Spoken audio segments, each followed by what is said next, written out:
Bonjour à tous, bienvenue dans ce webinaire.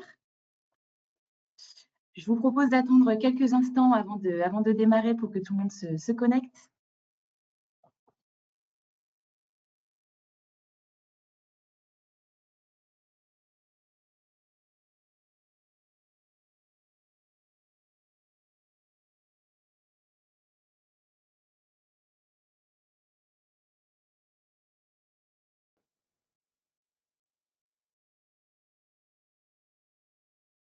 Je pense qu'on va connecter, les autres nous rejoindront en cours de route.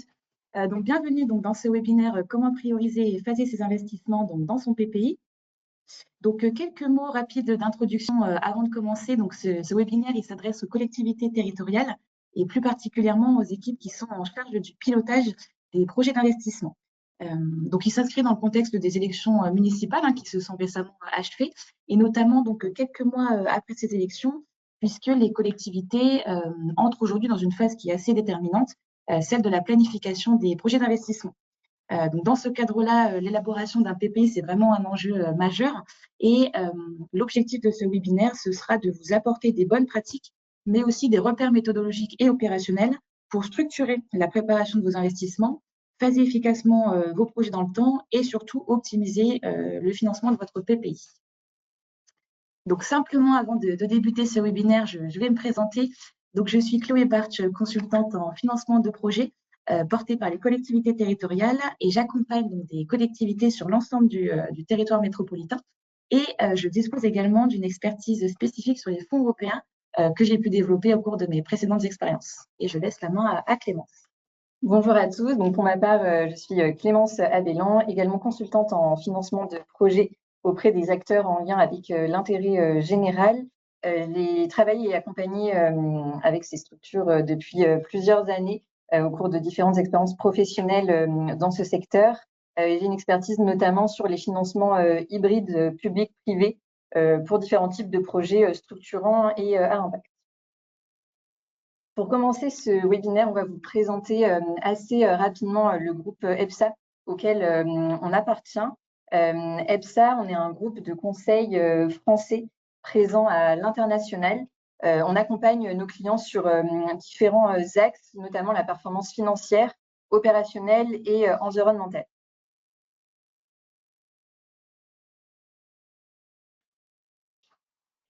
Concrètement, pour les acteurs publics et les collectivités territoriales en particulier, le modèle EPSA, qui est pluridisciplinaire, il permet d'agir sur différents leviers à fort enjeu. Tout d'abord, la transition énergétique et écologique, par exemple les C2E, la masse salariale et la fiscalité, l'accès aux aides et aux subventions, ce dont on va parler donc plus en détail pendant le webinaire, et enfin les achats et l'externalisation de ressources. Pour le webinaire d'aujourd'hui, on va se concentrer sur deux axes principaux. Tout d'abord, nous allons voir comment anticiper au mieux les prérequis, notamment techniques et réglementaires pour vos projets d'investissement. Et ensuite, dans un second temps, nous allons vous donner des conseils plutôt pratiques sur justement comment prioriser et aligner le calendrier de vos projets selon les financeurs dans un but d'optimisation de vos plans de financement et de vos financements potentiels. Alors, on a choisi de construire ce webinaire avec Clémence autour de deux grands projets structurants qui sont fictifs. L'objectif étant de pouvoir en fait illustrer les éléments théoriques qu'on va vous donner dans le cas en fait de deux typologies de projets donc concrets. Pour ma part, je vais utiliser l'exemple d'un projet d'aménagement d'une piste cyclable en zone urbanisée, et Clémence, de son côté, utilisera l'exemple d'un projet de rénovation énergétique d'une école. Alors, si on a choisi cette typologie de projet, c'est pas par hasard. C'est parce que ce sont vraiment des thématiques d'investissement qui sont à fort enjeu sur ce mandat, et qui seront certainement des typologies de projets que vous, collectivités, pourront être amenés à déployer sur votre territoire. Donc, ce qu'on fera, c'est que chaque notion abordée sera illustrée à travers une application directe sur ces deux projets. Alors, il faut savoir que la clé dans la gestion de projet et par extension donc le financement de projet, c'est l'anticipation, qui est d'autant plus cruciale en fait pour des projets qui sont vraiment structurants. Et cette première partie, elle sera vraiment dédiée à cette notion d'anticipation et à l'ensemble des prérequis techniques et réglementaires qu'il faut avoir à l'esprit en amont de vos projets. Donc, De manière générale, il y a plusieurs éléments qui sont à anticiper en fonction de votre typologie de projet, j'insiste bien dessus, avant même les premiers choix techniques de conception avec votre architecte. La première chose, ça va être l'inscription de votre projet dans des documents de planification. Donc ça peut être avec votre PCI, votre département, votre région, l'État, puisque un projet qui est isolé, il sera toujours plus difficile à financer qu'un projet inscrit dans une stratégie en fait partagée.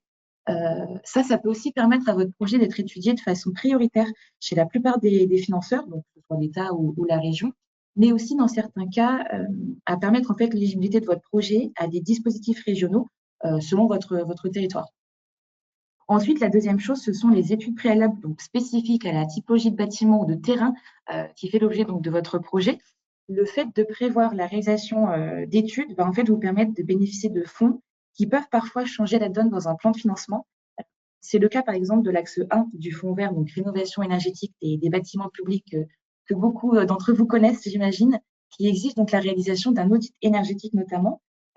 Mais ça peut être le cas aussi, par exemple, au niveau de la Fondation du patrimoine, puisqu'elle a un programme qui s'appelle Programme Patrimoine et Biodiversité, qui exige la réalisation d'un état des lieux de la biodiversité. Le fait ensuite de les anticiper suffisamment en amont, ça va vous permettre d'éviter la précipitation inutile à l'approche du démarrage des travaux et donc en fait de vous lancer dedans avec davantage de sérénité. Et ce qu'il est à noter aussi, c'est que la plupart de ces études, donc les audits énergétiques, les états des lieux de la biodiversité et certains frais aussi de maîtrise d'œuvre peuvent être financés selon les cas. Voilà, donc ça, c'est aussi à avoir à l'esprit. Troisième chose, ça va être de veiller à anticiper la cohérence de votre projet avec les recommandations des organismes publics de référence. Donc ça va aussi vous permettre de ne pas avoir de surprise au moment de vos demandes de subvention et du coup d'éviter toute modification de dernière minute de votre projet et du coup aussi de garantir l'éligibilité de vos projets aux différents dispositifs de financement.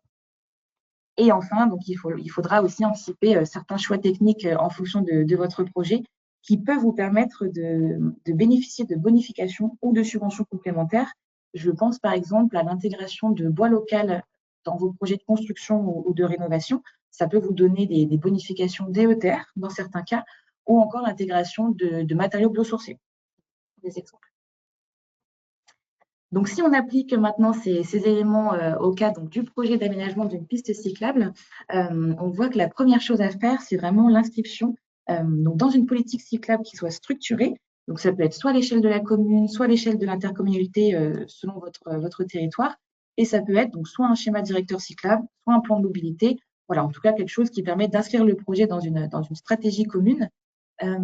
Ensuite, on a donc la recherche d'un bureau d'études spécialisé. Ça, c'est vraiment dans le cas où vous souhaitez effectuer, par exemple, une étude de mobilité qui peut nécessiter, par exemple, de la modélisation ou des enquêtes de comportement. Ça s'anticipe bien en avance. Ensuite, sur un projet de piste cyclable, il faut vraiment penser à prendre contact suffisamment tôt avec le CEREMA pour garantir la conformité de votre projet avec les recommandations officielles du CEREMA donc sur ces sujets. Ce que vous pouvez faire dans un premier temps, c'est consulter le guide Rendre sa voirie cyclable, qui est vraiment le support de référence du CEREMA sur ces sujets. C'est ça qui va vraiment vous permettre d'avoir les premières réflexions sur l'orientation de votre projet et les premiers éléments de réponse face aux choix techniques que vous allez devoir faire. Et dans un second temps, il faudra également vous prendre vraiment attache avec le CEREMA qui pourra vraiment vous conseiller sur les réalités de votre terrain. Voilà, donc on passe la main à Clémence.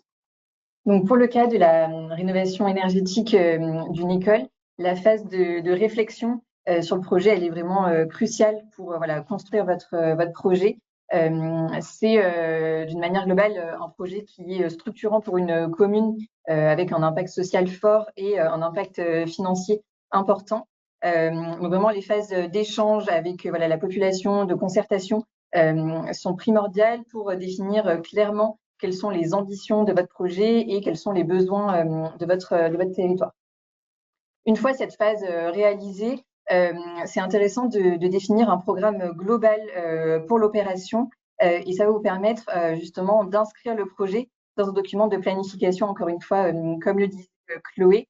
Pour un projet de rénovation énergétique, ça va être plutôt l'inscription dans un SRADET ou un CRTE, par exemple, qui peut être pertinent.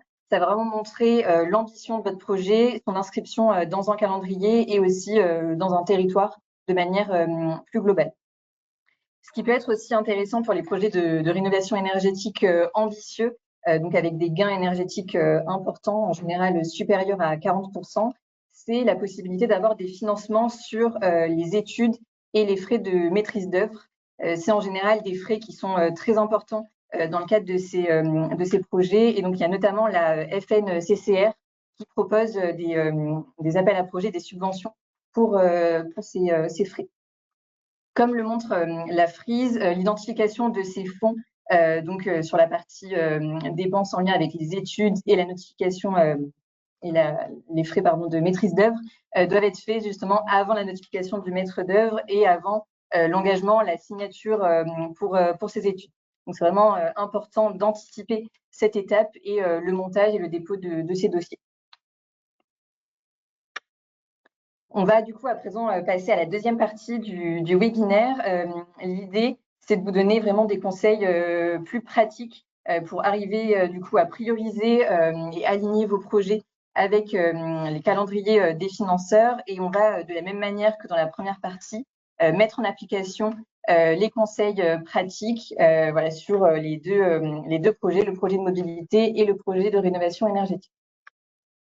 Donc, pour commencer sur les 3 conseils principaux qui vont permettre de prioriser vos projets et maximiser les financements potentiels, on a tout d'abord la bonne visibilité sur les subventions existantes pour votre projet. Cette bonne visibilité, elle passe par tout d'abord une veille active des financeurs qui existent. Donc, ça peut être soit via les sites internet des financeurs, via l'inscription à des newsletters, mais également par un lien régulier avec les instructeurs notamment, pour avoir, par exemple, des renseignements sur les appels à projets à venir sur l'année en cours, l'année prochaine, connaître les orientations globales. Une fois les fonds identifiés donc selon votre projet, l'étude approfondie des cahiers des charges est vraiment essentielle. Ça permet déjà de reprendre connaissance du fonds, même si c'est un fonds qu'on connaît. On vous conseille de toujours relire les cahiers des charges qui peuvent évoluer d'une année sur l'autre. Connaître également le calendrier, les critères techniques et également les critères de priorité qui peuvent aussi pas mal évoluer d'une année sur l'autre. Et enfin, on vous conseille également de prendre connaissance de l'enveloppe globale pour ce fonds, connaître un peu les actualités du fonds, l'enveloppe globale, les commissions à venir et prendre connaissance du fonds de manière assez générale. En deuxième conseil, on vous conseille vraiment de prendre contact avec les financeurs. Et l'idéal, c'est de le faire assez tôt dans le projet, dès la phase programme ou la phase APS. C'est intéressant. Ça peut prendre différentes formes, soit une réunion, par exemple, avec le financeur et votre maître d'œuvre, ou un appel téléphonique, par exemple, avec le financeur. L'idée, c'est vraiment de présenter votre projet, montrer les ambitions de votre projet et valider avec le financeur ses critères, ses attendus pour le fonds, avec pour objectif, bien sûr, que votre projet réponde bien aux critères et aux ambitions du fonds. C'est vraiment important de faire cette étape assez tôt dans le projet. C'est pour ça que on vous conseille dès la phase programme ou APS. De cette manière, suite à vos échanges avec le financeur, si besoin, vous pourrez encore modifier et adapter votre projet selon ses retours et les critères qui sont attendus.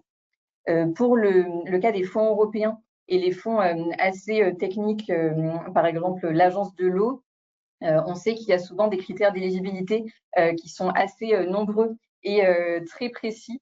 Donc, par exemple, sur la rénovation énergétique, ça peut être les matériaux utilisés, le type de chauffage, etc. Donc, c'est d'autant plus important de faire cette rencontre avec les financeurs pour valider l'ensemble des points. Et enfin, en troisième conseil, donc une fois vraiment le cahier des charges bien étudié, le rendez-vous financeur effectué, l'idée, c'est vraiment de faire le lien et de s'assurer de l'alignement des documents techniques qui vont être produits par votre maître d'œuvre avec le calendrier des fonds que vous avez identifiés. C'est vraiment une étape cruciale parce que vous allez avoir besoin de ces documents techniques qui sont produits par votre maître d'œuvre pour déposer vos dossiers de demande de subvention. L'idée, c'est vraiment de mener un travail main dans la main avec votre maître d'œuvre pour, dans un premier temps, valider tous les critères techniques d'éligibilité. Encore une fois, sur la rénovation énergétique, il y a beaucoup de critères à valider, donc c'est important de balayer tous les sujets, que ce soit les gains énergétiques, le type d'isolant, la gestion des eaux pluviales, le type de chauffage, etc. Et pour certains fonds européens, il y a également des études complémentaires spécifiques qui sont demandées avec des méthodes de calcul qui sont attendues, par exemple la méthode THCX pour mesurer les gains énergétiques. Il y a également l'ADEME qui demande par exemple des études de dimensionnement sur les systèmes de chauffage. Et donc, c'est vraiment important de prendre en compte ces éléments le plus tôt possible et de les intégrer dans le travail de votre maître d'œuvre le plus tôt possible, encore une fois, pour anticiper et ne pas avoir de mauvaises surprises par la suite. Alors, si on met en application donc, les conseils de Clémence à notre projet d'aménagement d'une piste cyclable, on voit bien voilà, que la recherche d'aide financière, elle se fait vraiment très en amont, donc en phase APS. En général, voilà, on recommande en fait d'initier sa recherche d'aide une fois que le projet une fois que les orientations en fait du projet sont relativement connues et que vous êtes entré dans les premières phases d'études préliminaires.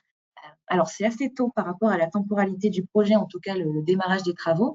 Et c'est vrai que même s'il n'est pas encore possible de connaître toutes les spécificités techniques du projet, c'est vraiment ces premières recherches qui vont vous permettre de prendre connaissance des règlements d'intervention et d'avoir en fait connaissance des prérequis techniques et réglementaires, justement, qui sont indispensables au dépôt du dossier. D'où cette anticipation aussi à avoir. Ça peut aussi vous permettre d'orienter le projet de sorte à ce qu'il réponde aussi au cahier des charges identifié. Voilà, donc ça, c'est très intéressant à faire. Dans le même temps, donc à la suite de votre prise de contact préalable avec le CEREMA, comme on le disait tout à l'heure, il faut veiller à la bonne intégration des préconisations que vous aura fait justement le CEREMA. Ces préconisations, ça peut être par exemple en termes de dimensionnement de vos pistes. Alors, on sait que c'est de 3 à 3,5 mètres pour les pistes donc bidirectionnelles en fonction du débit cyclable souhaité. Ça peut également porter sur un système de séparation entre la piste cyclable et la chaussée, par exemple via un séparateur simple ou une bande séparative. Et tout ça, il faut vraiment pouvoir l'anticiper aussi dans vos premières phases d'études. Il faut savoir aussi que la DREAL et la DDT, elles peuvent être de bons interlocuteurs sur ces sujets donc de mobilité et de trafic. Et vous pouvez notamment vous rendre sur le site France Mobilité. On va vous envoyer le lien dans le chat, puisque dessus, vous avez vraiment de la documentation sur tous les types de mobilité et des exemples aussi de solutions de mobilité innovantes. Donc, ça peut être aussi de bons supports pour vous. Toujours dans le cadre de la recherche de subventions, comme l'a dit Clémence, il faut vraiment anticiper le contact avec vos financeurs. Là, on préconise de le faire en phase APS, lorsque vous disposez d'un peu de visibilité pour présenter votre projet. Ça permet vraiment de bien valider avec lui l'éligibilité de votre projet en amont de tout dépôt. Et ça permet aussi d'avoir des conseils sur la présentation de votre dossier, puisque chaque dossier est évidemment différent, et d'obtenir aussi des informations sur la procédure d'instruction et de passage en commission. Ça va vraiment vous permettre aussi d'avoir une visibilité sur l'obtention de vos subventions. Ensuite, donc, vous allez entrer dans la phase donc, de montage et de dépôt de vos dossiers. Donc, dans la plupart des cas, ça se fera avant le lancement des travaux. Petite particularité néanmoins pour le FEDER, dans le cas où vous souhaiteriez déposer votre dossier après le début des travaux, ce qui peut être possible, il faudra bien veiller à transmettre une fiche projet au préalable pour bien garantir l'incitativité de l'aide. Voilà, d'où le contact aussi avec le financeur avant pour recevoir le modèle. Et puis, une autre particularité sur le FEDER, vraiment pour un projet spécifique d'aménagement cyclable, il faut pouvoir anticiper l'achat d'une borne de comptage qui est en fait obligatoire pour pouvoir répondre à l'un des indicateurs qui est généralement indiqué, qui est le nombre de cyclistes qui empruntent la voie.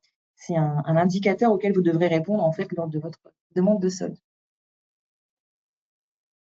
Pour compléter sur un projet de rénovation énergétique, l'important c'est également l'anticipation, comme on disait, prévoir les études nécessaires, les missions du maître d'œuvre et l'alignement des documents techniques qui seront produits par votre maître d'œuvre avec le calendrier des financeurs. Au niveau de la recherche de subventions, comme le disait Chloé, elle commence également assez tôt. Dès la phase APS, vous pouvez commencer déjà à faire une cartographie des financements qui existent sur votre projet. Cependant, on conseille tout de même d'attendre et de déposer des dossiers plutôt en phase pro, une fois que vous avez tous les éléments techniques de votre projet qui sont validés. Les financeurs, ils apprécient en général d'avoir des dossiers avec des éléments techniques précis et validés. Voilà, donc là, on voit bien l'imbrication des phases qui sont comprises dans les deux projets. On a en fait superposé les deux projets qu'on vous a présentés. Ce qu'il faut, c'est vraiment avoir une notion multi-projet, en fait, pour pouvoir gérer des projets qui ont la même temporalité, pour justement avoir en fait la visibilité qui est nécessaire pour mener à bien ces projets, pour les optimiser d'un point de vue financier, et puis aussi pour visualiser la charge de travail que ça va représenter pour vous. Alors, quelques notions maintenant davantage financières, puisque c'est un gros pan aussi de la recherche d'aide. Et c'est là aussi que vous allez pouvoir optimiser pas mal de choses. Donc, ce qu'il faut avoir en tête lorsque vous allez préparer vos plans de financement, c'est la notion de base subventionnable qui sera différente selon chaque financeur. C'est-à-dire que pour chacun des financeurs, il vous faudra vraiment déterminer avec le plus de précision possible quelle est la base éligible sur laquelle on va pouvoir appliquer le taux d'intervention. Donc ça nécessite une certaine gymnastique, à la fois entre les différents financeurs et entre ce qui est éligible et ce qui ne l'est pas. Également, ce qu'il faut, c'est vraiment ne pas raisonner en addition d'aide. Ça, c'est quelque chose qu'on voit beaucoup. Mais à l'inverse, il faut plutôt articuler les aides entre elles, justement en prenant en compte ces logiques d'assiette pour pouvoir justement, dans certains cas, cumuler certains fonds de même financeur et éviter les doubles financements. Ça se fait vraiment à l'aide des bases subventionnables.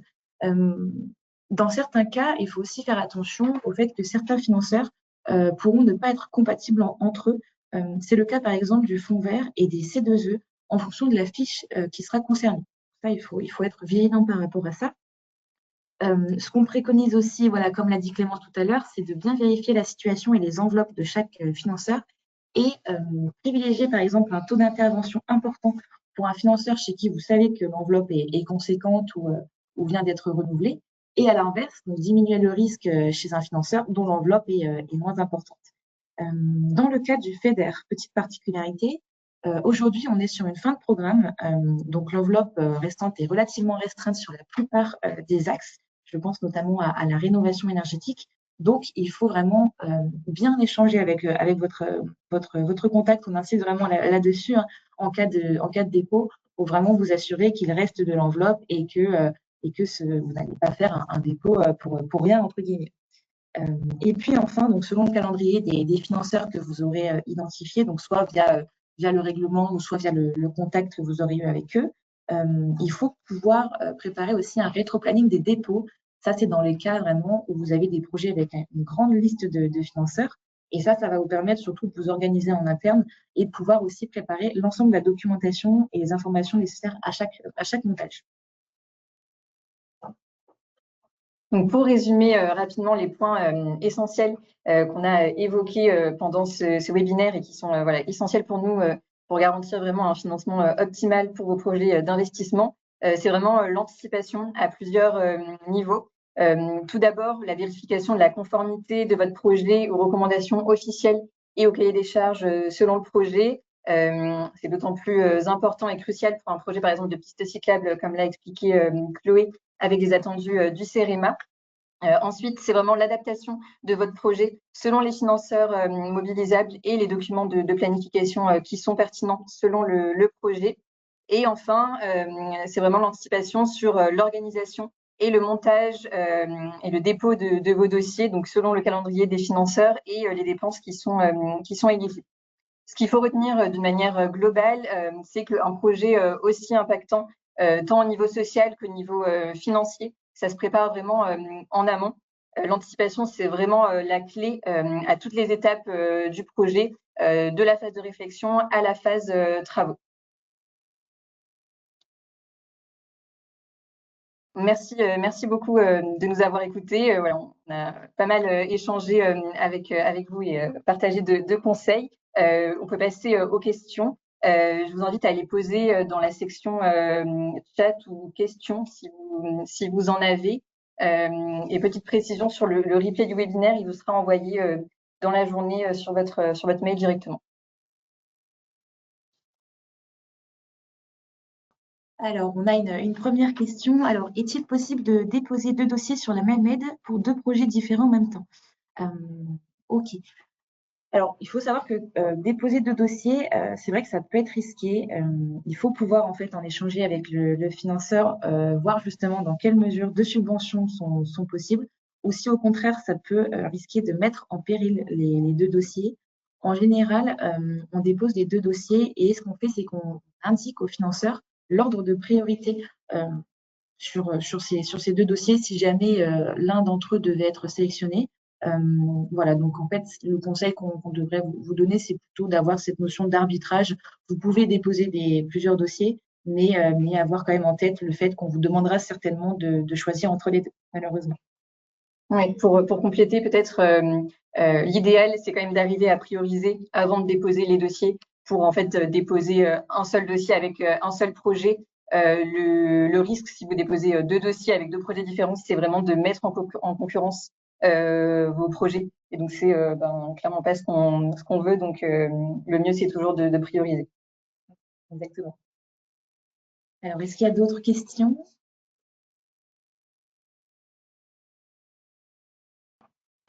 Alors, on a une autre question. Est-ce qu'on peut adapter un projet déjà bien avancé pour répondre à un appel à projet?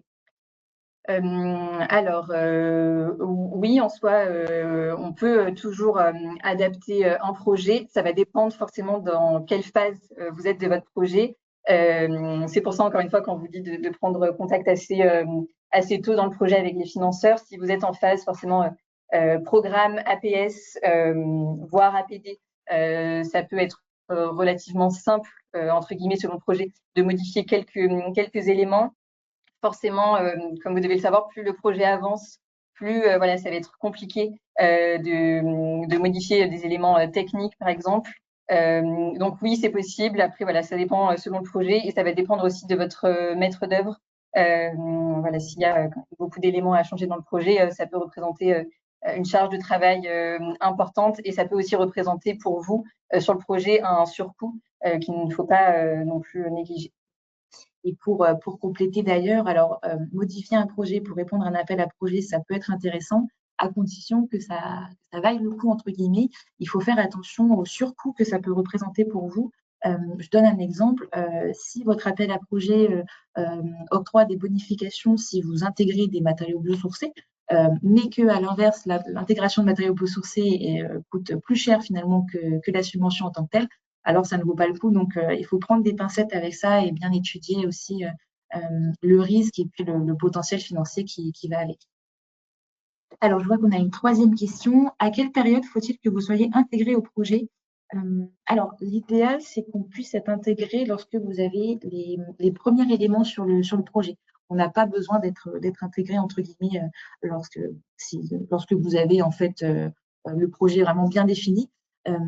Pour un projet de rénovation énergétique, par contre, c'est bien qu'on soit intégré encore plus tôt pour pouvoir identifier des financements sur les phases amont, donc d'études et de maîtrise d'œuvre. Comme l'a dit Clémence, il y a beaucoup d'aides qui peuvent exister sur ces sujets-là, mais en général, pour des projets hors rénovation énergétique, c'est plutôt en phase APS, puisque c'est vraiment là où vous avez des premières indications sur le projet, sans pour autant que ce soit encore très, très figé, et c'est encore flexible, entre guillemets.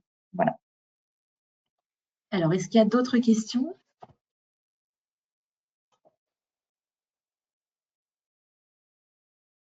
Alors, je vois qu'il n'y a pas d'autres questions. En tout cas, merci beaucoup à tous pour votre participation. On reste vraiment à votre disposition, hein. Vous avez nos coordonnées si vous avez des questions sur ce webinaire ou sur vos projets. Voilà, n'hésitez surtout pas à nous contacter. En tout cas, voilà, merci à tous et puis on vous souhaite une excellente journée. Merci beaucoup. Merci, bonne journée. Bonne journée, au revoir.